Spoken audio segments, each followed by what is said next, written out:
Hello बच्चों, मैं नवीन कुमार आप सभी का स्वागत करता हूं हमारे एनके सर विद्यापीठ यूट्यूब चैनल पर। तो बच्चों 2024-25 में जो भी बच्चे क्लास 12th बायोलॉजी का एग्जाम देने वाले हैं दोस्तों, उनके लिए दोस्तों हमारा ये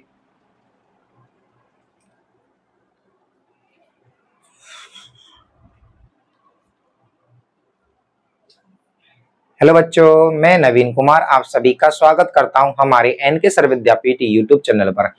तो बच्चों क्लास 12th बायोलॉजी का चैप्टर नंबर 2 है दोस्तों हमारा अब मानव जनन तंत्र।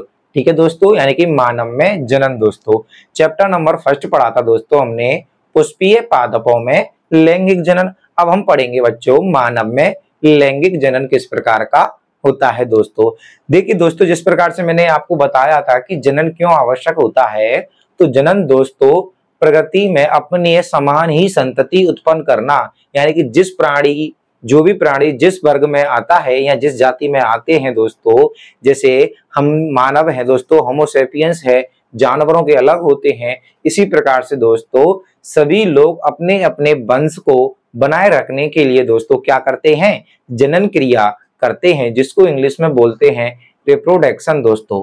ठीक है ना, जिसके कारण क्या होता है कि अपने समान ही संतति उत्पन्न हो जाती है जनन से। ओके चलो, अब देखिए दोस्तों हमारा पाठ का नाम है मानव में जनन दोस्तों।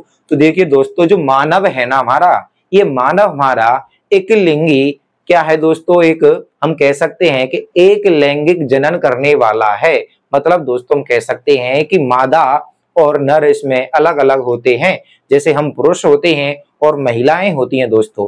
ठीक है ना, पुष्पों में तो दोस्तों एक ही पेड़ पर दोस्तों हम कह सकते थे कि मादा जननांग और नर जननांग क्या थे, एक ही पुष्प पर उपस्थित थे। परंतु प्राणियों में क्या है, हमारे नर जनन तंत्र यानी कि नर जननांग दोस्तों हम कह सकते हैं अलग प्राणियों में होते हैं, जैसे कि पुरुष में होते हैं, और मादा में क्या होते हैं, मादा जनन अंग होते हैं। ओके, तो देखिए दोस्तों मानव क्या है कि लैंगिक जनन क्रिया करके एक जरायुज प्राणी है। ठीक है ना, जरायुज का मतलब होता है बच्चों हमारा, देखो मैं बता देता हूं आपके लिए जरायुज का मतलब क्या है बच्चों। देखो जरा मिस होती है देह। ठीक है ना, जरायुज प्राणी, तो हम कह सकते हैं बच्चों कि इसमें जनन के बाद, ठीक है ना, जनन के बाद दोस्तों अंडे की जगह दोस्तों एक शिशु का जन्म होता है। किसका जन्म होता है, सीधे सीधे शिशु। ओके, किसका बच्चों, शिशु का जन्म होता है। अर्थात दोस्तों हम कह सकते हैं प्राणी का जन्म होता है, ना कि अंड का। ठीक है ना, अंडे का जन्म नहीं है, यानी कि अंडे नहीं देते हैं। ओके, क्योंकि जो हमारा मानव है दोस्तों इसका वैज्ञानिक नाम होमोसेपियंस होता है, होमोसेपियंस। ओके बच्चों, ठीक है ना, तो देखिए ये क्या करते हैं, ये जरायुज प्राणी है क्योंकि ये सीधे बच्चों को जन्म देते हैं, ना कि अंडे देते हैं बच्चों। ओके, आई बात समझ में दोस्तों। और देखिए बच्चों जो मानव की जो लैंगिक जनन क्रियाएं हैं दोस्तों, यानी लैंगिक जनन है हमारा, ये दोस्तों जब हमारा युवा में अवस्था में पहुंच जाता है, यानी कि यौवनारंभ दोस्तों। ठीक है ना, तो हम कह सकते हैं कि जब प्राणी या मानव बच्चों क्या होता है, हमारा किशोर हो जाता है, यानी कि यौवनावस्था में पहुंच जाता है, तभी दोस्तों क्या होता है, जनन क्रिया वह कर सकता है। क्योंकि जब तक ही उसके क्या होते हैं, जनन अंग परिपक्व होते हैं। तो हम कह सकते हैं बच्चों कि मानव में लैंगिक जनन यौवनावस्था के प्रारंभ होने के बाद ही, यानी कि परिपक्व होने के बाद ही क्या करता है, वह जनन क्रिया कर सकता है। ओके बच्चों, चलो आगे बताते हैं दोस्तों हम इसमें आपके लिए कि इसमें क्या होता है मानव जनन में दोस्तों। मानव जनन में मानव लैंगिक जनन, ओके, मानव लैंगिक जनन में क्या होगा, तो देखिए दोस्तों सबसे पहले इसमें युग्मक जनन बनता है, युग्मक जनन। ठीक है ना, कौन कौन सी हेडिंग आएंगी इसमें जो हम पढ़ेंगे, सबसे पहले हम पढ़ते हैं बच्चों इसमें युग्मक जनन क्या होगा। भाई इसमें क्या होता है, हमारा एक तरह से बच्चों नर युग्मक, नर युग्मक। ओके बच्चों, और हमारा मादा युग्मक, देखिए युग्मक जनन में क्या होगा, नर युग्मक व मादा युग्मक का बच्चों इसमें निर्माण होगा। क्या होगा, निर्माण होता है। नर यानी कि युग्मक जनन में नर युग्मक व मादा युग्मक का निर्माण होता है। इसी को ही बच्चों हम बोलते हैं युग्मक जनन दोस्तों। क्या बोलते हैं, युग्मक जनन। इसके बाद होता है बच्चों हमारा जैसे युग्मनज संलयन, युग्मनज संलयन, ठीक है ना, या निषेचन। देखो इसमें क्या होता है बच्चों, मादा युग्मक व नर युग्मक, ओके बच्चों, मादा युग्मक व नर युग्मक क्या करते हैं, आपस में संलयन करते हैं या निषेचन करते हैं। क्या करते हैं बच्चों, आपस में संलयन की क्रिया करेंगे या फिर बच्चों इसमें करेंगे वे क्या, निषेचन की क्रिया, जिससे क्या होता है बच्चों, युग्मनज का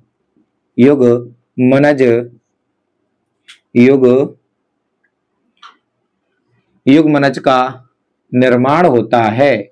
ओके बच्चों, जिसको हम बोलते हैं जाइगोट। क्या बोलते हैं बच्चों, जाइगोट बोलते हैं। जैसे देखिए बच्चों, ये हमारा नर युग्मक है, ठीक है, सॉरी ये हमारा मादा है और ये हमारा क्या है, नर है। तो ये मादा हो गया बच्चों और ये क्या हो गया हमारा नर, ठीक है ना। तो एन इसमें है बच्चों और एन इसमें है कोशिका। ओके बच्चों, जब ये मादा युग्मक और नर युग्मक आपस में क्या करते हैं बच्चों, संलयन की क्रिया करते हैं, तो इधर 2n युग्मनज का निर्माण हो जाता है बच्चों। बताओ आपको यहां तक समझ में आया कि नहीं आया बच्चों, ठीक है ना, कि क्या हो गया इसमें। देखिए बच्चों, युग्मक संलयन या निषेचन, मादा युग्मक व नर युग्मक संलयन होते हैं बच्चों। देखो युग्मनज का निर्माण हुआ कि नहीं हुआ, ठीक है ना बच्चों। चलो अब देखते हैं बच्चों इसके बाद वीर्य सेचन दोस्तों। वीर्य सेचन क्या होता है, चलो इधर देखते हैं बच्चों।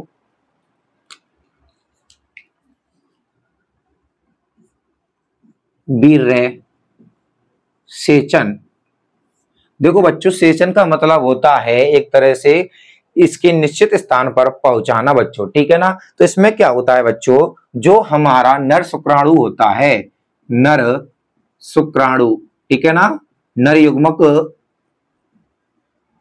शुक्राणु को, ओके बच्चों, नर युग्मक शुक्राणु को दोस्तों मादा योनि तक दोस्तों, यानी ठीक है ना, किसमें, जो मादा की योनि होती है उसके जनन मार्ग में पहुंचाने को, ठीक है ना, नर युग्मक शुक्राणु को, ठीक है बच्चों, नर युग्मक शुक्राणु को मादा योनि जनन मार्ग तक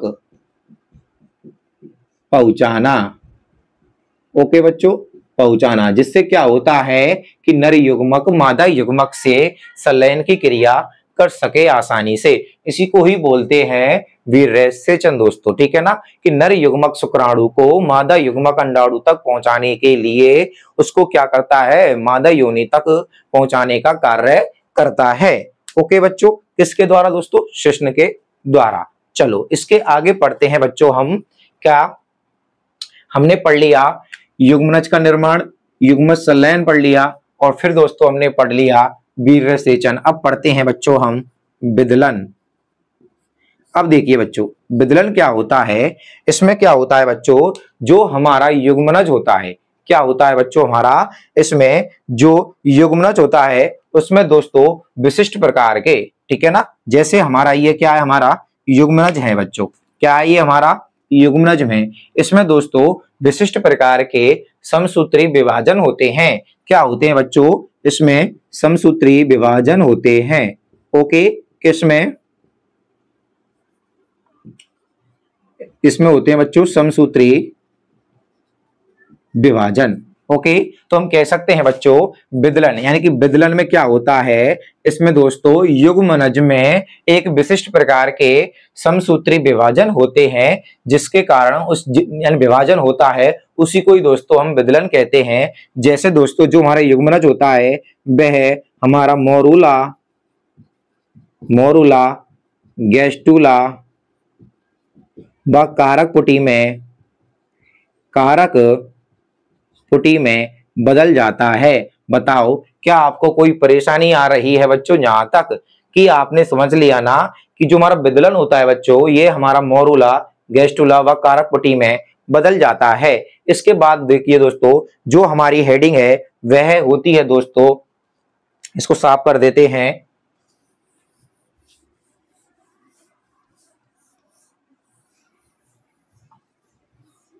देखो बच्चों, इसके बाद जो हेडिंग है हमारी, वह है हमारी गर्भा अवस्था। ओके, व एक और हेडिंग होती है हमारी भ्रूण रोपण। देखिए बच्चों, भ्रूण रोपण और गर्भावस्था हमारी क्या होती हैं? मादा में उपस्थित होती हैं, ठीक है ना। यानी कि ये दोनों अवस्था दोस्तों, मादा जो होती है हमारी, उसी के अंदर ही पूर्ण होती हैं। जैसे दोस्तों हमारा जो युग्मनज बनता है, क्या बनता है बच्चों? युग्मनज बनता है, यानी कि नर शुक्राणु,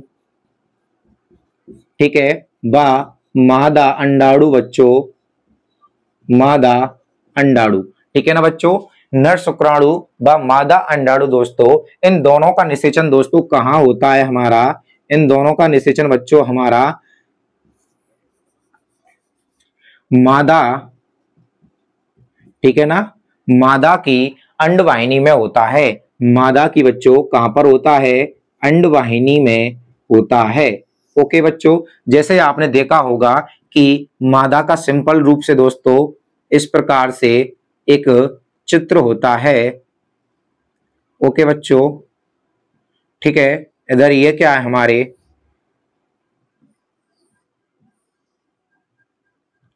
ये लीजिए बच्चों, ये क्या एक तरह से मादा जनन तंत्र होता है। ओके बच्चों, अब देखिए इसमें क्या होता है, ये होती है दोस्तों हमारी अंडवाहिनी। क्या होती है बच्चों? अंडवाहिनी होती है। तो इधर से बच्चों हमारा अंडाणु आता है और इधर से दोस्तों क्या होता है, हमारा शुक्राणु आता है। ये हमारा दोस्तों योनि मार्ग होता है। क्या होता है? योनि मार्ग। इधर से दोस्तों ये इस प्रकार से दोस्तों दोनों साइड में हमारे क्या जाते हैं, शुक्राणु जाते हैं, और ये अंडाणु को क्या कर देता है, यहाँ पर निषेचित कर देता है। देखिए अंडवाहिनी में ही क्या होता है, निषेचन की क्रिया होती है। जो नर शुक्राणु व मादा शुक्राणु या मादा अंडाणु होते हैं बच्चों, इसका निषेचन अंडवाहिनी में होता है। और जब यहाँ पर ये निषेचित हो जाते हैं तो युग्मनज का निर्माण होता है। और युग्मनज को दोस्तों हम भ्रूण अवस्था में क्या होता है, जब यहाँ पर ये भ्रूण बन जाएगा तो इस स्थान पर दोस्तों हमारी गर्भाशय होती है, ठीक है ना, जिसको हम बोलते हैं प्लेसेंटा से जुड़ा रहता है। तो जो ये युग्मनज होता है ये गर्भाशय में दोस्तों प्लेसेंटा से जुड़ जाता है, या इसके साथ दोस्तों इसमें स्थापित हो जाता है। तो इसी चीज को ही हम बोलते हैं भ्रूण का रोपण। यानी कि यहाँ पर अब दोस्तों हमारा भ्रूण की आगे की क्रिया संपन्न होगी, यानी विकास संपूर्ण होगा बच्चों। अब देखिए बच्चों, गर्भावस्था क्या होती है? तो देखिए दोस्तों, गर्भावस्था क्या होती है, जब हमारा नर शुक्राणु व मादा अंडाणु निषेचन क्रिया करके युग्मनज बनाते हैं, तथा ये जब यहाँ पर गर्भाशय में भ्रूण स्थापित हो जाता है, तो बच्चों इस भ्रूण के स्थापित होने से लेकर और बच्चे के जन्म तक, ठीक है बच्चों, कब तक? बच्चे के जन्म तक, यानी कि शिशु जन्म तक, शिशु प्रसव तक। ओके बच्चों, बच्चे के जन्म तक या शिशु प्रसव तक बच्चों क्या रहता है, ये गर्भ अवस्था का काल रहता है। तो हम कह सकते हैं ये हमारा गर्भा अवस्था है। क्या है बच्चों? हमारी गर्भा अवस्था है, ठीक है ना, जो कि मनुष्य में दोस्तों 270 दिन होती है। ओके, यानी कि दोस्तों जब 270 दिन भ्रूण अपने पूर्ण कर लेता है, लगभग बच्चों 9 मंथ कंप्लीट कर लेता है, तब इसी चीज को ही दोस्तों हम बोलते हैं गर्भ अवस्था दोस्तों। इसके बाद दोस्तों क्या होता है? प्रसव होता है। अर्थात हम कह सकते हैं बच्चों, जो हमारा भ्रूण होता है, जब भ्रूण बच्चे के रूप में प्रसव द्वारा दोस्तों योनि मार्ग से बाहर आता है, तो इसी को ही दोस्तों हम क्या बोलते हैं? प्रसव बोलते हैं। और दोस्तों ये सारी की सारी जो ये क्रिया हैं जो मैंने आपको बताई हैं, ठीक है ना, ये सारी क्रियाएं दोस्तों आपके एक मानव में दोस्तों हम कह सकते हैं, चाहे नर हो चाहे मादा हो, वो तभी प्रारंभ होती हैं जब वह यौवनावस्था में पहुंच जाता है। ओके बच्चों, चलो फटाफट से आप इसका स्क्रीनशॉट ले लीजिए। फिर इसके बाद भी दोस्तों कुछ टॉपिक है उसको मैं आपको बताता हूं। फिर दोस्तों हम अगले चैप्टर में, यानी दोस्तों इसके चैप्टर की पहली हेडिंग है नर जनन तंत्र किसे कहते हैं, उसको हम नेक्स्ट वीडियो में पढ़ेंगे। फटाफट से आप इसका स्क्रीनशॉट लीजिए। देखिए बच्चों, इससे आगे हमारी जो कुछ इसकी महत्वपूर्ण बातें ये होती हैं दोस्तों, जो हमारा नर होता है बच्चों, ठीक है ना, नर जो होता है दोस्तों, ये अपनी जिंदगी में दोस्तों, यानी कि जो भी नर पुरुष होता है वो अपनी जिंदगी में दोस्तों हम कह सकते हैं कि उसकी जब तक उसकी जिंदगी रहती है वह तब तक बच्चों शुक्राणुओं का उत्पादन करता है। क्या करता है बच्चों? शुक्राणुओं का उत्पादन, यानी कि दोस्तों उत्पन्न कर सकता है, उत्पादन करता है। ओके, तो हम कह सकते हैं चाहे दोस्तों पुरुष 80 का हो, चाहे वह 20 का हो, चाहे वह 18 का हो, चाहे 50 का हो, चाहे 60 का हो, चाहे 90 का हो, चाहे 100 का हो, चाहे 110 का हो। ओके दोस्तों, यानी कि उम्र उसकी, तो वह हमेशा दोस्तों क्या करेगा? शुक्राणुओं का उत्पादन करेगा दोस्तों। परंतु दोस्तों जो मादा होती है हमारी, मादा, ये केवल बच्चों एक निश्चित समय तक ही अंडाणुओं का क्या करती है? उत्पादन करती है। क्योंकि देखिए दोस्तों, मनुष्य में जो नर होता है उनको तो बोलते हैं नर शुक्राणु, ठीक है, पर तो जो मादा होती है उसमें अंडाणुओं का क्या करती है? ये उत्पादन करती है, अंडाणु, अंडाणुओं।